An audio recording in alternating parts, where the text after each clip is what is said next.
When I think about this game and I talk to our team, obviously we battled, but we knew, and I knew, and I talked to these guys about toughness. And, I thought toughness at the time that plays need to be made, they made them, we didn't, and that was the difference in the game. You could look at all the stat sheets, this, that, it came down to us not getting the rebounds when we needed to get them. And, we had a couple opportunities.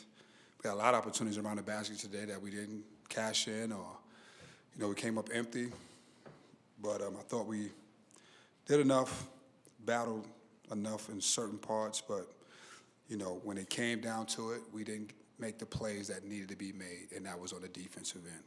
Bottom line, we didn't get the rebounds. We got them to miss a couple. We didn't get the rebounds that we needed to get, and it was very frustrating because it's something that you work on a lot. Spend a lot of time doing it, and then to lose games, because of that, that's very frustrating. So, we got to continually push and get ready for these next two games out west and get prepared for that. Any questions? Were there any particular plays that when you talk about that needed to be made that stick out to you?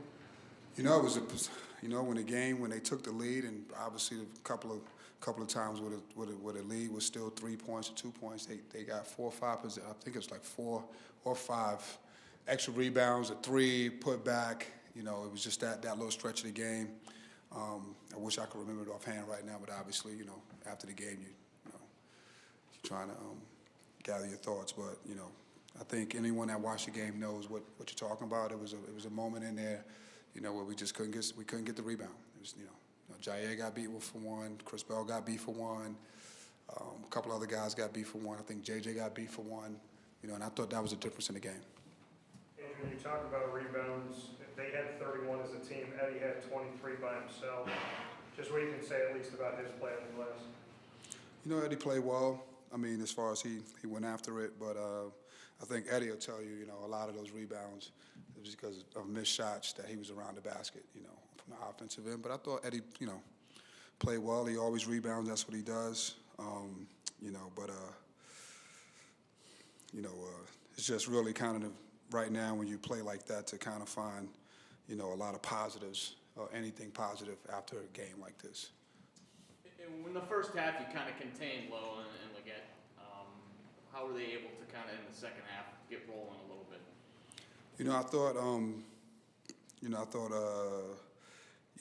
He made some plays. I thought Lowe started making more plays, getting off the ball at the end, the second half, and they got some easy, not easy, but they made some plays where they got some layups. When they went through our tag, went through our box, got a couple of layups.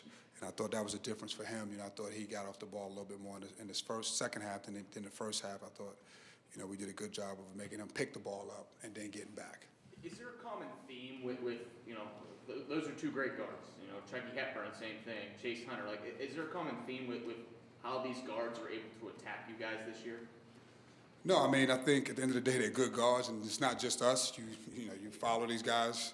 The next 3 or 4 games, they all average 17, 18 points. Whatever, they're good players, top of the league players. You just talked about, pretty much, all conference guys. So they tough. It's tough. So, you game plan for them. You try to make them work. You try to make them do other things. But they're good enough players. They'll figure it out after a while, and then, we have to adjust. Coach, you guys shot season high 32 3-pointers tonight. What did you think of just how many threes you guys shot tonight? I didn't. Again, I probably thought, I didn't think we took any bad ones. I thought, the right guy shot them. I think, Jair probably could have pulled 1 or 2 back down, but for the most part, they were open looks. We just, we didn't cash in. I thought Lucas had good open looks. Elijah made 2 today. Chris made some. Again, I don't have a problem with the looks that we got. And to be honest with you, when I think about this right now, offense is the last thing that, to me, was the reason for this game. I thought it came down to the rebounding piece. How do you think your team handled JJ picking up those 2 early fouls? Thought we did a good job. You know, I thought JC came in and, you know, we kept it close. You know, we went into halftime with the lead. If the lead or down one, and then we went in with the lead. So I thought we did a good job of kind of weathering that storm to get them back into the second half. So I was very pleased with that because obviously he's the key to a lot of stuff that we do. So, and I thought that took him out of rhythm, you know, being able to have to sit that long. But I thought our guys, you know, JC and those guys came in and did a good job to get us to halftime. Coach, how would you describe what you want Jair to do offensively? 4 of his 5 shots were from the 3-point line. Do you want him in the paint more? Is just how the game flowed, or just generally what do you want him to do on offense? You know, Jair is a guy that I think obviously has the ability to make some shots. You know, he had been shooting the ball. He shot the ball well from 3, and I think teams are kind of letting him shoot. So, you know, I thought he made a couple. You know, I think, you know, the balance for him is to be able to mix it up, you know, with the shot and get down low. I thought today he was pretty much on the perimeter. You know, when he got down there, I think they dug one out. So he didn't have a lot of success, and we need him to be successful down there. They did a good job of making him get off the ball, you know,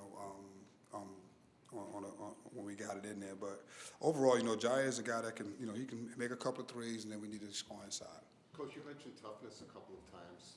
Can you talk about how that kind of eats at your core, maybe both as a player and as a coach, what you want to see in your team?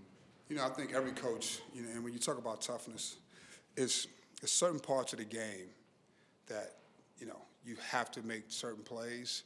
And, you know, today I think we just didn't make those plays. And, you know, I use that word. That's the word that I use. But, you know, these guys, they battled. You know, Pittsburgh's a good team. They play physical. You know, I thought we matched their physicality. I thought we did all of that stuff. I just thought, you know, that those moments in the game where, you know, I call the toughness moments where we, you know, we talk about choices. You know, are we going to make that box out? Are we going, you know, make that extra step to get the ball? Whatever it may be. You know, today we didn't make those. We didn't get to those, and that was the difference in the game. Coach, 22 minutes for Peter Mastorovich tonight. What did you see from him from a growth standpoint? Highly efficient shooting night. You know, I thought Peter gave us, you know, a little bit more bounce, kind of filling in. You know, I didn't know Jair was kind of, you know, trying to find himself. I thought he gave us some more, you know, defensively, and then I was offensively. You know, he's a good decision maker, so we try to get him the ball every now and then, especially when him and JJ in that 2-man game, and try to, you know, play, you know, on the back end of that. So he gave us that. You know, Peters, again, he's a guy that gives you early guys. He's a role player that relishes his role, and, you know, he just plays hard, knows how to play winning basketball. Coach, this team was pressing from the start. Was there anything that changed throughout based on the fact that they were in your face the full length of the court? No, I thought, you know, again, you know, we typically, I like for teams to press. I think we got one shot off their press. Typically, we try to be more aggressive and try to get the ball ahead. I don't know if we didn't really do a good job of that today. We got it into the middle a couple of times. Jair pulled it back out, but we want to attack. That's what we talked about. But, you know, I don't think the press bothered us at all. But I like to try to cash in on those when teams do press us. They get 45 second-half points on 58% shooting. What were your thoughts on the defensive effort in the second half? You know, I thought they, you know, they attacked the paint. I thought a lot of their stuff came in the paint. Low. He got in there, and, you know, those. And then on the outside, you know, they made a couple of shots. But, you know, they made plays. You know, Low really made plays. You know, stringing our defense out, putting us in rotation. So I thought they got a lot of, you know, drives to the paint and got in there. But, you know, I thought overall, you know, we knew Pittsburgh would play a better first half. You know, to hold them to 32 points. You know, we knew the second half would be a little bit more challenging. You know, but for the most part, I thought, you know, it wasn't good enough. Put it like that. The defense wasn't good enough. And it came down to rebounding. And I don't know if it was really the defense, if it was really the rebounding. Take your pick. Either one, it's all the same. But we didn't rebound when we needed to rebound. Time for one more. Adrian, where does the leadership lie at 9 and 11 as you head off to the West Coast for this team? What do you mean? Leadership in the locker room, practice, the guys that maybe are stepping up, the voices that can lead this team forward. I'm the leader. you know, and, you know, obviously, you know, we have leaders, we have captains, but I'm the leader, and I think we all do it together. But I'm the leader, and at the end of the day, you know, this is part of this journey, right? This is part of our season. We got to keep picking ourselves back up. Like I told all our guys all the time, the easiest thing in life to do is quit. The easiest thing in life to do is be negative, you know, and they know that. And again, you know, we will get this out of our system and get prepared for the, you know, these next 2 games and go out there and play as hard as we can and try to win. Thanks, Coach. Thank you.